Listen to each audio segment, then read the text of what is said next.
रहे हैं NS today. वक्त हो चुका है उत्तर प्रदेश की खास खबरों का। पहली खबर देखिए हसनगंज से। हसनगंज में वोल्टेज करंट की चपेट से पिता और बेटे गंभीर रूप से झुलसे।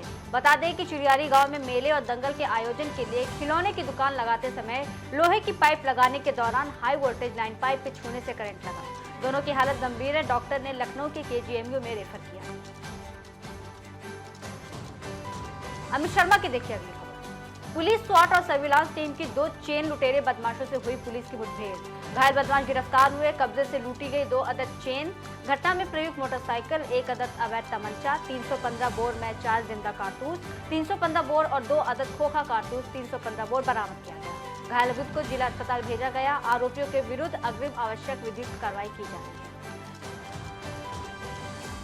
ब्रिजेश पांडे की देखिए अगली खबर। सिद्धार्थनगर में जन सहयोग से नवरात्रि का आयोजन किया गया। इस दौरान कलश यात्रा निकाली गई और सार्वजनिक दुर्गा मंडप पहुंची। इस सार्वजनिक दुर्गा मंडल को लोगों के सहयोग से लगाया गया है। 9 दिन तक चलने वाले इस कार्यक्रम के बाद 24 तारीख को भंडारे का भी आयोजन किया गया। पुलिस अलर्ट मोड में है। पूजा के दिन से ही पुलिस जगह जगह मुस्तैद दिख रही है। जी, हमारे गांव में पहले बस दुर्गा जी का स्थापना हुआ है, जिसमें हम लोग सुबह बजहाँ सागर से जल लेकर के आए हैं। दुर्गा पूजा समिति के तरफ से आयोजन किया गया है। पहली बार हमारे गांव के नौयुवा लोग और माता दुर्गा जी में श्रद्धा रखते हुए आयोजन किए हुए हैं। ये बहुत अच्छी बात है और इससे समाज को नया संदेश जाएगा और इसमें धर्म लाभ भी होगा। आलोक तिवारी की देखिए अगली खबर। अपर पुलिस अधीक्षक और क्षेत्राधिकारी कर्नलगंज के निर्देशन में 1 साल पहले नाबालिग लड़की को बहला फुसलाकर भगाने वाला और फरार 25,000 रुपए का इनामिया अभियुक्त गिरफ्तार किया।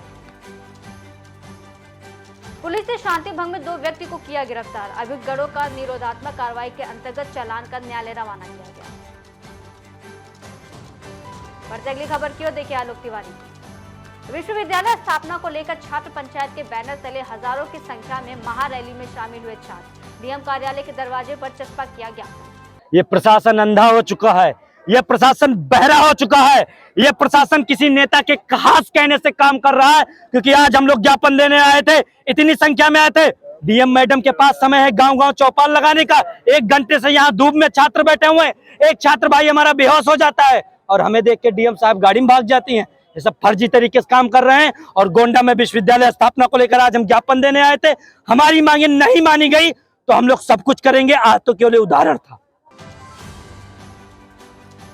अगली खबर देखिए ब्रिजेश पांडे। सिद्धार्थनगर में आयोजित पूर्व विधायक राघवेंद्र प्रताप सिंह ने सामूहिक फलाहार कार्यक्रम में बतौर मुख्य अतिथि श्रद्धालुओं को संबोधित किया। कार्यक्रम में बड़ी संख्या में श्रद्धालुओं ने शामिल होकर सामूहिक फलाहार किया।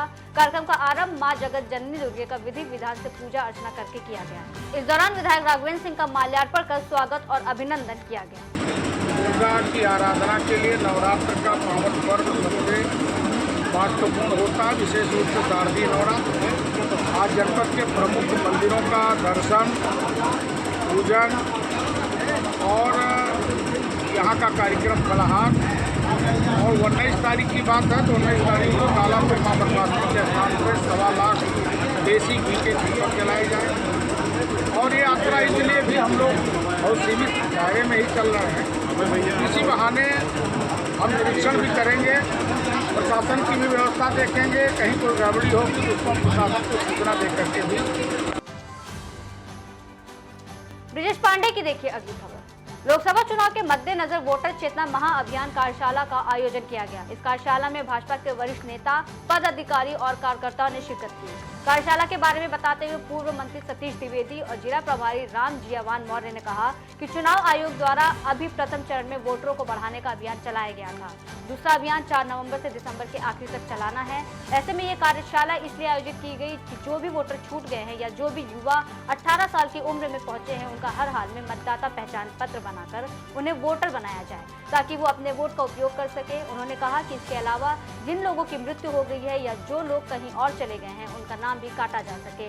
उन्होंने कहा कि इस अभियान में भाजपा के कार्यकर्ता पूरी तरह से जुड़ जाए। इसी के तहत ये कार्यशाला आयोजित की गई। बढ़ाने का अभियान चल रहा है।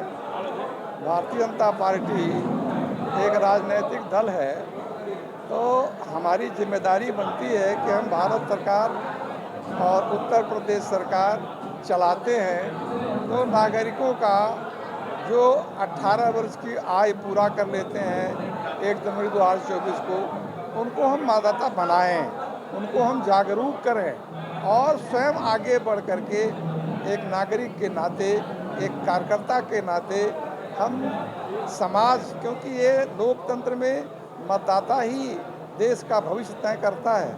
आगामी लोकसभा चुनाव 2024 को लेकर भारत निर्वाचन आयोग का मतदाता सूची बनाने का पहले चरण का कार्य एक बार पूरा हो चुका है। दोबारा भारत निर्वाचन आयोग ने फिर से समय दिया है। 4 नवंबर से लेकर के लगभग पूरे दिसंबर महीने तक ये अभियान चलेगा भारत निर्वाचन आयोग का, जिसमें हम कोई नाम जो जिनकी उम्र 1 जनवरी 2024 को 18 साल पूरी हो रही है वो नाम जुड़वा सकते हैं, या जो अब वहाँ नहीं रहते या जिनकी मृत्यु हो गई वो नाम कटवा सकते हैं। भारतीय जनता पार्टी हमेशा एक जिम्मेदार राजनीतिक दल के रूप में इस काम में भारत निर्वाचन आयोग का सहयोग करती है। अपना दल कमेरावादी ने अपना दल संस्थापक डॉक्टर सोनेलाल पटेल की हत्या मामले पर सीबीआई जांच की मांग करते हुए लखनऊ मुख्यालय पर धरना प्रदर्शन किया। लखनऊ हजरतगंज स्थित अंबेडकर मूर्ति पर धरना प्रदर्शन किया गया। साथ ही जिलाधिकारी को राष्ट्रपति को संबोधित करते हुए ज्ञापन भी दिया गया, जिसमें कि उन्होंने सीबीआई जांच की मांग की। सोनेलाल पटेल जी को गए हुए 14 वर्ष हो गए। 17 अक्टूबर 2009 की उनकी मृत्यु हुई थी और उनके जाने के बाद से लगातार हम लोग हर मौके पर, हर दिन और हर प्लेटफॉर्म पे लगातार ये मांग कर रहे हैं कि डॉक्टर सोनेलाल पटेल जी की हत्या की सीबीआई जांच हमारी मांग है, और निरंतर 14 साल से मांगते हुए भी आज भी वो मांग पूरी नहीं हुई है। हमें सिर्फ न्याय चाहिए और उस न्याय की आशा में ही हम लगातार ये अपनी मांग करते जा रहे हैं। सबसे बड़ी वजह है जो सत्ता में बैठे हुए लोग हैं, या तो वो चाह नहीं रहे हैं या वो होने नहीं दे रहे हैं। लगभग आज 14 साल हो गए हैं डॉक्टर साहब को हम लोग के बीच से गए हुए। हम लोग निरंतर इस लड़ाई को लड़ रहे हैं और आखिरी सांस तक लड़ते रहेंगे, आखिरी दम तक लड़ते रहेंगे। जब तक डॉक्टर पटेल की मृत्यु की सीबीआई जांच नहीं होगी तब तक हम इसको लड़ते रहेंगे। फिलहाल के लिए इतना ही। देश और दुनिया की तमाम बड़ी खबरों के लिए बने रहिए एएनएस न्यूज़ के साथ।